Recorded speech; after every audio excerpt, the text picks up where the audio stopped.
badhaasa rabbii guddaati. Utubaa jiruu namaati. Jireenyi ulaagaa qabdi. Ulaagaan jiruu duniyaa haadhaa fi abbaa namaati.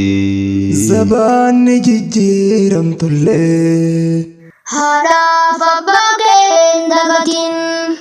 jiruun sitti ulfaatullee Haadhaaf abbaa kee hin dagatin. yaaddoodhaan cuucamtullee haadhaaf abbaa kee hin dagatin.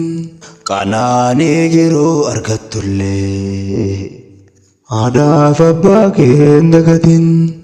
Jiruun addunyaa galaana. Isaaniin ce'uu dandeenya. Yaa kennaa kennaarra caalu kennaa akkasii homtuu madaalu. Aduu dhuunfaaf baatu waalideeyni homoo hin caalu. Aduu dhuunfaaf baatu waalideeyni homoo hin caalu.